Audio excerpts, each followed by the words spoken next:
13వ అధ్యాయం. మరియు యెహోవా వాక్కు నాకు ప్రత్యక్షమై ఇలాగ సెలవిచ్చెను, నరపుత్రుడా, ప్రవచిస్తున్న ఇశ్రాయేలీయులకు ప్రవక్తలకు విరోధంగా ప్రవచించి మనసు వచ్చినట్లు ప్రవచించు వారితో నీవిలా సెలవిమ్ము. యెహోవా మాట ఆలకించండి. ప్రభు అయిన యెహోవా సెలవిస్తోంది ఏమిటంటే, దర్శనం ఏమీ కలగకపోయినను స్వబుద్ధిని అనుసరించి ఉన్న అవివేక ప్రవక్తలకు శ్రమ. దర్శనం కలగకపోయినా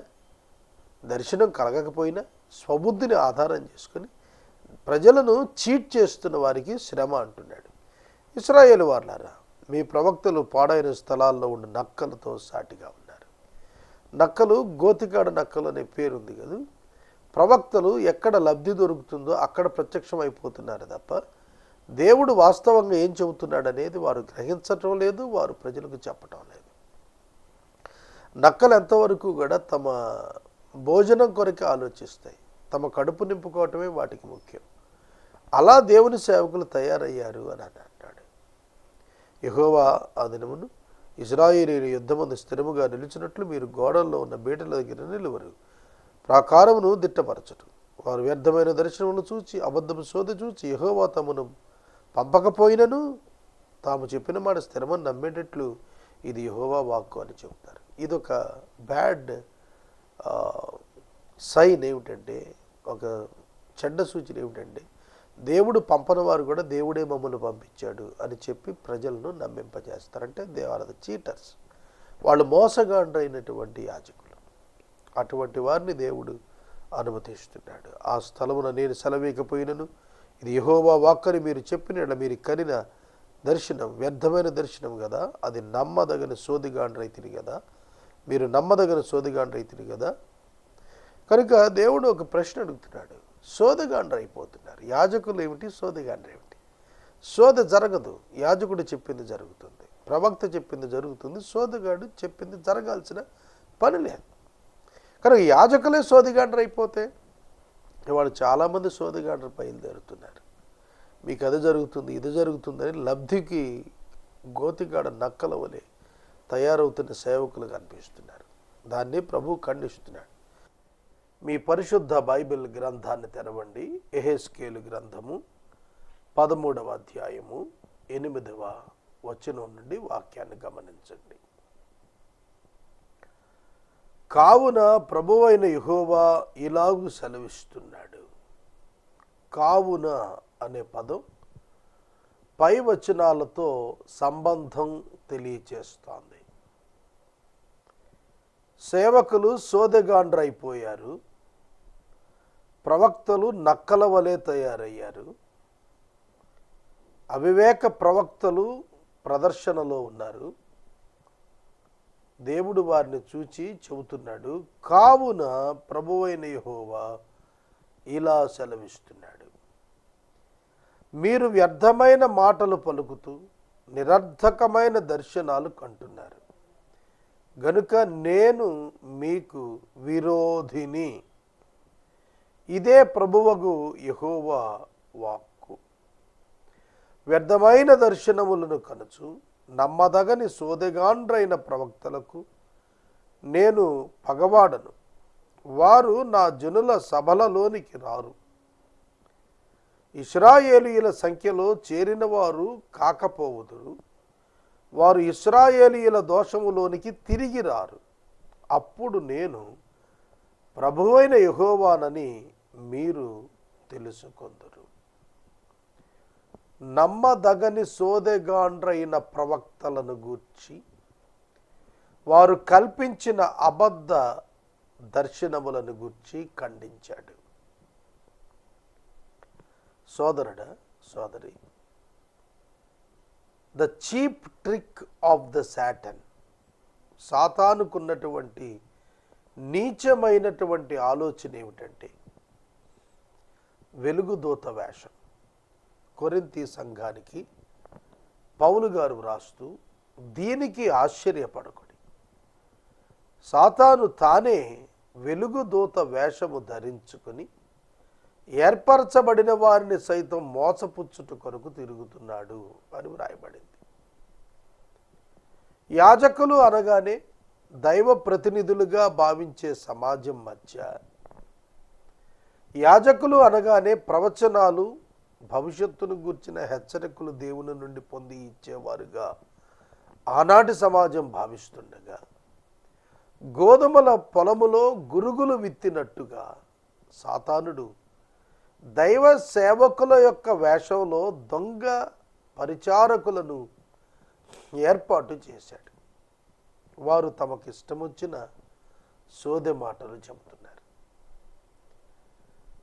వారికి దేవుడు విరోధిని అయ్యాను అన్నాడు. ఎనిమి, విరోధి అంటే enemy. Fight against the servants of the temple. దేవుని ఆలయములో యాజకత్వం చేస్తూ దేవుని పేరిట ప్రవచనాలను అబద్ధపూర్వకంగా పలుకుచున్న వారికి విరోధిగా దేవుడు తయారయ్యాడు. ఈనాడు పెను మార్పులు క్రైస్తవ సమాజంలో వేగంగా వచ్చేస్తున్నాయి. బోధకులు పెరిగిపోతున్నారు. బోధనలలో అనేకమైన కల్పిడి, చెరిపిడి వర్తమానాలు చేరిపోతున్నాయి. కాబట్టి బైబిల్నే చూపిస్తాడు సాతానుడు, కానీ వంకర భాష్యాన్ని చెబుతాడు. బైబిల్ని చూపిస్తాడు, తన పరిజ్ఞానం లోకంలో గుప్పిస్తాడు సాతానుడు.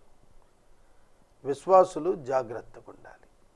అందుకే నిత్యం దేవుని వాక్యాన్ని పఠించాలి, ధ్యానించాలి. ఎప్పుడైతే పఠించి ధ్యానిస్తామో సత్యబోధ ఏమిటో అసత్య బోధ ఏమిటో మనకు అర్థమవుతుంది. కనుక దేవుని పేరిట అబద్ధ దర్శనాలు ప్రకటించేవారు దేవుడు వారికి విరోధిగా ఉన్నాడని తెలుసుకోవాలి. 9వ వచనం, వ్యర్థమైన దర్శనాలు కంటూ నమ్మదగని సోదగాండ్రైన ప్రవక్తలకు నేను పగవాడను. వారు నా సభలలో చేరిన వాళ్ళు కాదు, సంఖ్యలో చేరిన వారు కూడా కాదు. ఇశ్రాయేలు దేశంలోనికి వాళ్ళు తిరిగి రారు. ఇశ్రాయేలు దేశము చేసిన పాపము కంటే మరి ఎక్కువ పాపం యోధా వారు చేశారు. సొలొమోను అనంతరం 2 రాజ్యాలుగా విడిపోయినటువంటి యూదుల రాజ్యం ఉత్తర రాజ్యం, దక్షిణ రాజ్యాలుగా విడిపోయింది. ఉత్తర రాజ్యం క్రీస్తు పూర్వం 722లో అషూరుకు, సిరియాకి వాళ్ళు చెరకెళ్ళిపోయారు. ఆ తరువాత 100 సంవత్సరాలకు భయంకరమైనటువంటి వికెడ్నెస్, చెడుతనంతో యూదులు నిండిపోయారు. ఒక మాటలో చెప్పాలంటే యెరూషలేములో నివసిస్తున్న యూదులు అషూరుకు చెరకు వెళ్ళిన ఇశ్రాయేలీయుల కంటే తీవ్రమైన పాపాలు చేస్తూ వచ్చారు. అందుకే దేవుడు వారిని చెరకప్పగించడానికి ఇష్టపడ్డాడు. అలాంటి సందర్భాన కొందరు సేవకులు అబద్ధ బోధల చేత, అబద్ధ దర్శనాల చేత ప్రజలను ఆకట్టుకుని దేవునికి దూరంగా తీసుకెళ్లే ప్రయత్నం చేస్తున్నారు. అట్టి వాటిని యెహెజ్కేలు ద్వారా దేవుడు ఖండించాడు. 10వ వచనం, సమాధానమేమియూ లేకపోయినను వారు సమాధానమని చెప్పి నా జనులను మోసపుచ్చుచున్నారు. నా జనులు మంటి గోడను కట్టగా వారు వచ్చి దాని మీద గచ్చు పూత పూసెదరు. ఇందువలననే పూయుచున్న వారితో నీవిట్లా చెప్పుము, వర్షము ప్రవాహము కురియును, గొప్ప వడగండ్లు పడును, తుఫాను దాని మీద పడగొట్టగా అది పడిపోవును. మంటి గోడ, గచ్చు పూత. మంటి గోడ బలహీనమైన గోడ, గచ్చుపోత బలమైనటువంటిదిగా కనిపించు ఆకారం. లోపల బలహీనతలు, పైకి గంభీరం. మేకపోతు గాంభీర్యం అంటారు. మేకపోతు గాంభీర్యం అంటే లోపలంతా పిరికితనం, బయటికి మాత్రం ధైర్యం, నటన. అలా ఉంది ఆనాటి ప్రజల యొక్క పరిస్థితి. సమాధానం లేకపోయినప్పుడు సమాధానమని చెప్పుచు నా జనులను మోసం చేస్తున్నారు. నా జనులు మంటిగోడను కట్టగా వారు వచ్చి గచ్చు పూత పూసెదరు. గచ్చు పూత, బలహీనమైనటువంటి జీవితాలు వేషధారణలో బలమైనవిగా చెప్పుకునే దుస్థితి. గమనించండి, ఇటువంటి గచ్చుపోత కార్యక్రమాలు మోసపూరితమైనవి. పైకి వాపే, కానీ బలంలా భ్రమింపజేస్తుంది. సాతానుడు చాలా యుక్తి గలవాడు సుమా. విశ్వాసం ద్వారా చూడమన్నాడు, వెలుచూపి వల్ల కాదు. చాలామంది తమ జీవితాల్లో వెలుచూపు చేత తీర్పు తీరుస్తున్నారు, విశ్వాసంతో కాదు. అది కూడని పని. గచ్చుపోత పూసిన ప్రభువు రప్పించే ఉగ్రత ముందు అది నిలబడలేదు. చాలా సందర్భాల్లో మనం హై స్పిరిచువల్ ప్రొఫైల్ ఉన్నట్టుగా ప్రజల ముందు నటిస్తూ ఉంటాం, కానీ దొరికిపోతాం. దేవుడు వేషధారణను ఎన్నడూ మెచ్చడు. వాస్తవాన్ని గుర్తెరిగి ప్రభువు దగ్గరకు వచ్చి క్షమాపణ కోరుకోవాలి తప్ప మేము చాలా బలంగా ఉన్నామని భ్రమింపజేస్తూ ఇతరులను భ్రమింపజేసే కార్యక్రమం ఎన్నడూ దేవుని పిల్లలు పూనుకోకూడదు. అందువలన పూయుచున్న వారిలో నీవిట్లనము, వర్షము ప్రవాహంగా కురుస్తుంది, గొప్ప వడగండ్లు పడతాయి. తుఫాను దాని మీద పడగా అది పడిపోతుంది. ఆ గోడ పడగా జనులు మిమ్మును చూచి మీరు పూసిన పూత ఏమాయను అని అడుగుదురు కదా. అందుకు ప్రభువైన యెహోవా సెలవిస్తోందేమనగా, నేను రౌద్రం తెచ్చుకొని తుఫాను చేత దానిని పడగొడతాను. నా కోపాన్ని బట్టి వర్షం ప్రవాహంగా కురుస్తుంది. నా రౌద్రాన్ని బట్టి వడగండ్లు పడి దానిని లయపరుస్తుంది. దాని పునాది కనబడినట్లు మీరు గచ్చపోత పూసిన గోడను నేను నేలతో సమానంగా కూల్చెదను. అది పడిపోగా దాని క్రింద మీరు నాశనమవుతారు. అప్పుడు నేను యెహోవానని మీరు తెలుసుకుందరు. యూదులు యాజకులను చాలా ప్లాన్డ్గా ఆర్గనైజ్ చేసుకునేవాళ్ళు. తమను గురించి ఒక గొప్ప భావన సమాజంలోకి పంపేటట్లుగా యాజకులతో టైఅప్స్కి వెళ్ళేవాళ్ళు. అదే గచ్చుపోత కార్యక్రమం. ప్రభు ఏమని సెలవిస్తున్నాడు, నేను రౌద్రం తెచ్చుకొని తుఫానుల చేత దాన్ని పడగొడతాను. Super natural. చూడండి, తుఫాను పంపుట దేవుని వశంలో ఉంది, తుఫానును గద్దించుట ఆయన వశంలోనే ఉంది. ఆయన తన ప్రజలకు సందేశాన్ని ఇస్తున్నాడు. తన ప్రజలు తనకు సమీపంగా రావాలని కోరుతున్నాడు. వర్షము ప్రవాహముగా కురుస్తుంది, గొప్ప వడగండ్లు పడతాయి. తుఫాను దాన్ని పడగొడితే అది పడిపోతుంది. ఆ కోడ పడగా జనులు మిమ్మును చూసి మీరు పూసిన పూత ఏమాయను అని అడుగుదురు కదా. ఇందుకు ప్రభువైన యెహోవా సెలవిస్తోంది ఏమనగా, నేను రౌద్రము తెచ్చుకొని తుఫాను చేత దానిని పడగొట్టుదును. నా కోపాన్ని బట్టి వర్షము ప్రవాహంగా కురియును. నా క్రోధాన్ని బట్టి గొప్ప వడగండ్లు పడి దానిని లయపరచును. దాని పునాదులు కనబడినట్లు నేను గచ్చు పూత పూసిన గోడను నేను నేలతో సమానముగా కూల్చెదను. అది పడిపోగా దాని క్రింద మీరు నాశనం అవుతారు. అప్పుడు నేను యెహోవానని మీరు తెలుసుకుంటారు. ఒక్కొక్క ఎక్స్పీరియన్స్ ఎక్స్ప్లెయిన్ చేస్తూ నేను యెహోవానని మీరు తెలుసుకుంటారు అనే పదాన్ని చెబుతున్నాడు యోధా జనానికి. యెహోవా అంటే ఏమిటో వాళ్ళకు తెలియదా? వారికి తెలిసినది మిడిమిడి జ్ఞానమే. అనుభవ జ్ఞానంలో వారు తెలుసుకోలేదు. కనుక దేవుడు నేనే యెహోవానని మీరు తెలుసుకుందురు అన్న చెప్పినప్పుడు God is directly teaching the lessons to the people of JUDA. యూదా వారికి దేవుడే స్వయంగా పాఠాలు నేర్పిస్తున్నాడు అనేది మనకు అర్థమవుతుంది. సహోదరుడా, సహోదరి, ఏమి పాఠం నువ్వు నేర్చుకుంటున్నావు? వాక్యం వింటున్నప్పుడు surrender your self to God. దేవునికి నిన్ను సమర్పించుకోవటం గొప్ప పాఠం. దాన్ని నేర్చుకోవాలి.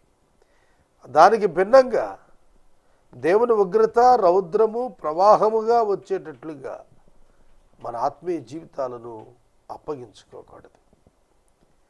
14 వచనం, ఈలాగున ఆ గోడ మీద దాని మీద గచ్చుపోత పూసిన వారి మీద నా కోపం నేను తీర్చేసుకుని ఆ గోడను దాని పూత పూసిన వారికి పగ తీర్చెనని మీతో చెప్పుదును. యెరూషలేమునకు సమాధానం లేకపోయినను పూతపూయి వారు సమాధానార్థమైన దర్శనాలు కంటూ ప్రవచిస్తున్నారు. ఇశ్రాయేలీయుల ప్రవక్తలే వీరు. ఇదే ప్రభువు యెహోవా వాక్కు. దేవుడు ప్రకటిస్తోంది ఒకటి, సేవకులు ప్రకటిస్తోంది ఒకటి. దేవునికి అనుకూలంగా ప్రజలు మారాలని దేవుడు ప్రకటింపజేస్తుంటే ప్రజలు తమ యొక్క అనుకూలతలోనికి దేవుణ్ణి మార్చుకోవాలనే ప్రయత్నం చేస్తున్న కాలం అది. చాలామంది ఇప్పటికీ మోసపోతున్నారు. దేవుడు మనకు సమస్తం ఇచ్చేవాడు. దేవునికి నువ్వేమి ఇవ్వగలుగుతావు?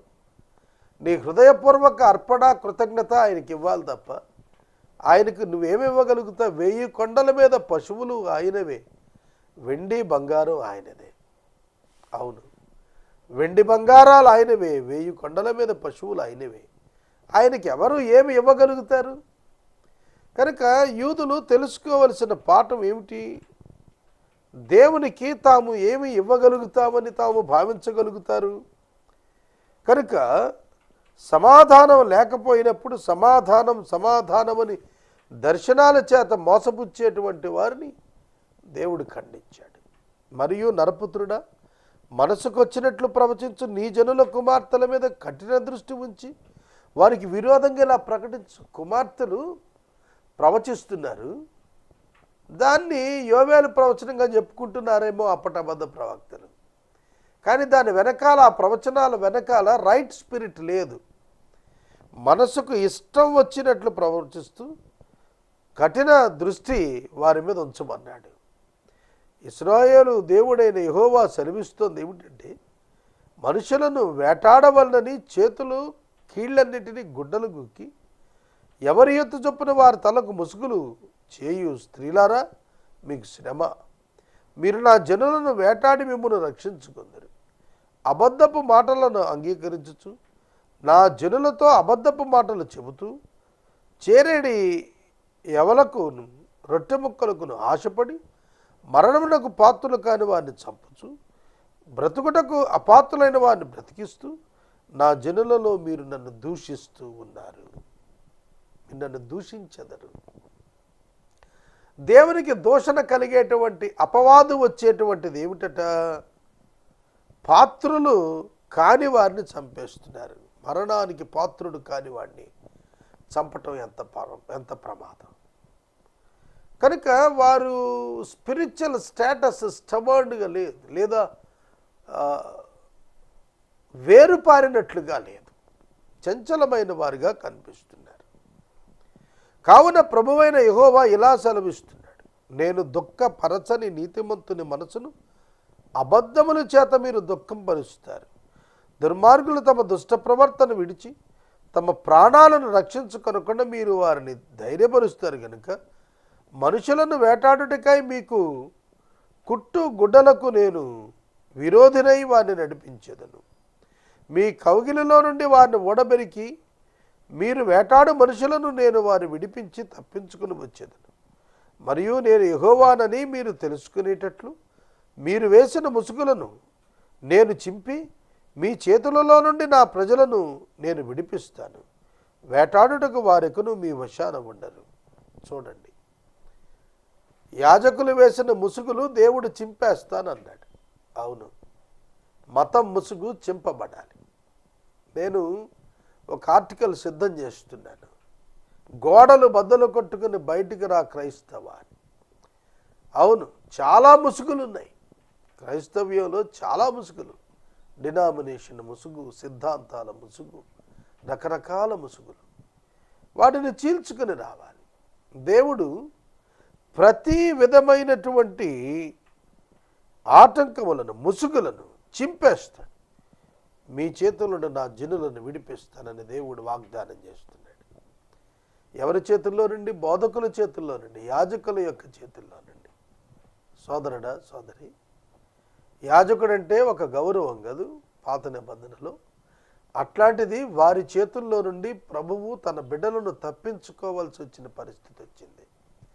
అందుకే వారిని గచ్చపోత పూసేవారని నక్కలతో పోల్చి మాట్లాడాడు. మన జీవితాలు దేవుడు పరిశీలన చేస్తున్నాడు, ఏ విధంగా ఉంటున్నాయి. మీరికను వ్యర్థమైన దర్శనాలు కనక ఉంటారు, సోదె చెప్పక మానుతారు. నేను యెహోవానని మీరు తెలుసుకునేటట్లు నా జనులను మీ వశం నుండి విడిపిస్తాను. నా జనులను మీ వశము నుండి విడిపిస్తాను. New Testament, Old testament.